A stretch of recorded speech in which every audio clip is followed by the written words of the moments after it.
Doctor Chandrashekhar Patil sir ಅವರ ಚುನಾವಣಾ ಪ್ರಚಾರ ಸಭೆಗೆ ಆಗಮಿಸಿರ್ತಕ್ಕಂಥ ನಮ್ಮೆಲ್ಲರ ಅಚ್ಚುಮೆಚ್ಚಿನ ನಾಯಕರು, ಜಿಲ್ಲಾ ಉಸ್ತುವಾರಿ ಸಚಿವರಾಗಿರ್ತಕ್ಕಂಥ ಸನ್ಮಾನ್ಯ ಶ್ರೀ ಸನ್ಮಾನ್ಯ ರೇಣುಕಾ ಪಾಟೀಲ್ ಅವರಿಗೆ ಅವರ ಅಧ್ಯಕ್ಷರಾದ ದತ್ತು ಬಾಬುರೆ ಅವರಿಗೆ ಕೋಟಿ ಉದ್ಯೋಗ ಕೊಡ್ತೀವಿ ವರ್ಷಕ್ಕೆ ಅಂತ ಹೇಳಿ ಹೊಸ ಉದ್ಯೋಗದ್ದು ಅವರು ಸೃಷ್ಟಿ ಮಾಡಿಲ್ಲ. ಇಂಥ ಕೇಂದ್ರ ಸರ್ಕಾರದ ಸೌಮ್ಯದ ಕೈಗಾರಿಕೆಗಳು ಅವೆಲ್ಲ ಬಿಜೆಪಿ ಸರ್ಕಾರ ಮಾರಾಟ ಮಾಡಿತು.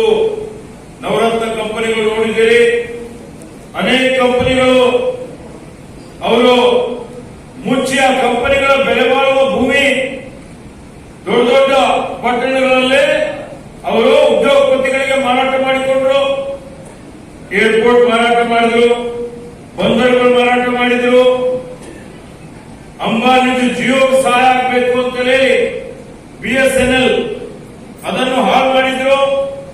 ಹೀಗೆ ಕಾಂಗ್ರೆಸ್ ಏನು ಆಸ್ತಿ ಸೃಷ್ಟಿ ಮಾಡಿತ್ತಲ್ಲ, ಅದೆಲ್ಲ ಆಸ್ತಿ ಮಾರಾಟ ಮಾಡಿ ಗ್ರಾಮೀಣ ಭಾಗದಲ್ಲಿರುವಂತವರಿಗೆ, ಯಾರು ಶೋಷಿತರಿಗೆ, ಹಿಂದುಳಿದವರಿಗೆ, ಬಡವರಿಗೆ ಉದ್ಯೋಗ ಸಿಗಬೇಕಾಗಿತ್ತು ಅವೆಲ್ಲ ಖಾಸಗೀಕರಣ ಮಾಡಿ ಇವತ್ತು ದೊಡ್ಡ ದೊಡ್ಡ ಬೆರಳೆಣಿಕೆ ಉದ್ಯೋಗಪತಿಗಳಿಗೆ ಸಹಾಯ ಮಾಡುವಂತ ಕೆಲಸ ಬಿಜೆಪಿ ಮಾಡಿ. ಆ ಕಾರಣಕ್ಕಾಗಿ ಇವತ್ತೇನೊಂದು ವರದಿ ಇದೆ, ನ್ಯಾಷನಲ್ ಸರ್ವೆ ಸ್ಯಾಂಪಲ್. ಆ ವರದಿ ಪ್ರಕಾರ 45 ವರ್ಷಗಳ ಇತಿಹಾಸದಲ್ಲಿ ಎಲ್ಲಕ್ಕಿಂತ ಹೆಚ್ಚಿನ ನಿರುದ್ಯೋಗದ ಪ್ರಮಾಣ ಈ ಬಿಜೆಪಿ ಕಾರ್ಯಕಾಲದಲ್ಲಿ ಬರುತ್ತಿದೆ. ಅದಕ್ಕೆ ಜನ ಯುವಕರು ದಾರಿ ತಪ್ಪಿ ಹೋಗ್ತಾ ಇದ್ದಾರೆ.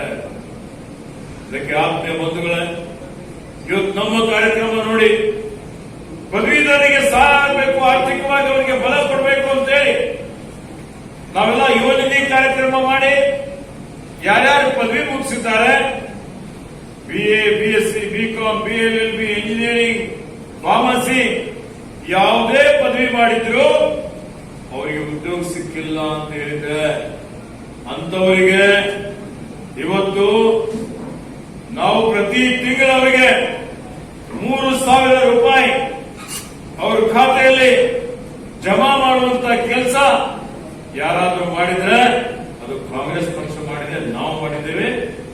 ಬೇರೆ ಯಾರು ಬಿಜೆಪಿ ಮತ್ತೆ ಯಾರು ಮಾಡ್ಲಿಕ್ಕೆ ಸಾಧ್ಯ ಇಲ್ಲ. ಅದಕ್ಕೆ ಆತ್ಮೀಯ ಬಂಧುಗಳೇ, ಇವತ್ತು ಕಲ್ಯಾಣ ಕರ್ನಾಟಕಕ್ಕೆ ವಿಶೇಷ ಸ್ಥಾನಮಾನ ಕೊಡಿಸಿದವರು ಯಾರು? ಅದು ಕಾಂಗ್ರೆಸ್ ಪಕ್ಷ, ನಮ್ಮ ಸರ್ಕಾರ, ನಮ್ಮ ಮುಖಂಡಗಳೆಲ್ಲ ಕೂಡಿ ಹೋರಾಟ ಮಾಡಿ ಕೊಡಿಸಿದ್ರು. ಕಲ್ಯಾಣ ಕರ್ನಾಟಕಕ್ಕೆ ವಿಶೇಷ ಸ್ಥಾನಮಾನ ಕೊಟ್ಟಿದ್ದೀವಿ ಅಂತ ಹೇಳಿ ಹೋದ ವರ್ಷ 31,000 ಹುದ್ದೆಗಳು ಸರ್ಕಾರಿ ನೌಕರಿ ಭರ್ತಿ ಮಾಡಿದ್ದೇವೆ. ಅದೇ ಬಿಜೆಪಿ 4 ವರ್ಷದಲ್ಲಿ ಒಂದೇ ಒಂದು ಹುದ್ದೆ ಭರ್ತಿ ಮಾಡಿಲ್ಲ. ಮತ್ತೀಗ ನಾವು ಇನ್ನ ಖಾಲಿ ಇರುವಂತಹ 30,000-40,000 ಹುದ್ದೆಗಳಿಗೆ ಅಧಿಸೂಚನೆ ಹೊರಡಿಸಿದ್ದೇವೆ. ಅದರಲ್ಲಿ ಕನಿಷ್ಠ 6,000-7,000 ಬೀದರ್ ಜಿಲ್ಲೆಯ ಯಾರು ಪದವೀಧರಿದ್ದಾರೆ ಅವರೆಲ್ಲರಿಗೆ ಉದ್ಯೋಗ ಸಿಗ್ತದೆ. ವಿಶೇಷ ಅನುದಾನ ಅಂತ ಹೋದ ವರ್ಷ 3,000 ಕೋಟಿ, ಈ ವರ್ಷ 5,000 ಕೋಟಿ, 8,000 ಕೋಟಿ ಕೊಟ್ಟಿದ್ದೇವೆ. ಅದರಲ್ಲಿ ಬೀದರ್ ಜಿಲ್ಲೆಗೆ 1,000 ಕೋಟಿ ಬರ್ತದೆ. ಆಲೋಚನೆ ಮಾಡಿ ಹೆಚ್ಚುವರಿಯಾಗಿ ಅನುದಾನ. ಅದಕ್ಕೆ ಶಾಲೆಗಳ ಅಭಿವೃದ್ಧಿ ಇರಬಹುದು, ಆರೋಗ್ಯ ಇಲಾಖೆ ಅಭಿವೃದ್ಧಿ ಇರಬಹುದು, ಇವೆಲ್ಲ ಕ್ಷೇತ್ರಗಳಲ್ಲಿ ಮೂಲಭೂತ ಸೌಕರ್ಯಗಳಲ್ಲಿ ಹೆಚ್ಚಿನ ಆದ್ಯತೆ ಕೊಡ್ತಾ ಇದ್ದೇವೆ. ಉನ್ನತ ಶಿಕ್ಷಣದಲ್ಲಿ ಮೀಸಲಾತಿ ಇದ್ದ ಕಾರಣ 7 ಜಿಲ್ಲೆಗಳ ಸೇರಿ ಸರ್ಕಾರಿ ವೈದ್ಯಕೀಯ ಕಾಲೇಜಿನಲ್ಲಿ ನಮ್ಮ ಮಕ್ಕಳಿಗೆ ಡಾಕ್ಟರ್ ಆಗಲಿಕ್ಕೆ ಪ್ರತಿ ವರ್ಷ 60-70 ಸೀಟ್ಗಳು ಸಿಗ್ತಾ ಇತ್ತು.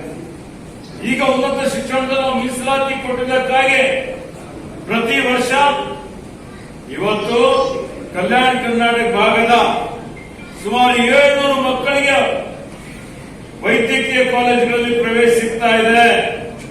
700 ಜನ ವರ್ಷಕ್ಕೆ ಡಾಕ್ಟರ್ ಆಗ್ತಾ ಇದ್ದಾರೆ. ಇದು ಕಡಿಮೆ ಸಾಧನ, ಇದು ಕೊಡುಗೆ ಇದೆ ಇಲ್ಲ, ಯಾರು ಮಾಡಿದ್ದಾರೆ ಇದು? ಇವೆಲ್ಲ ಹೋಗಿ ಹೇಳಬೇಕು.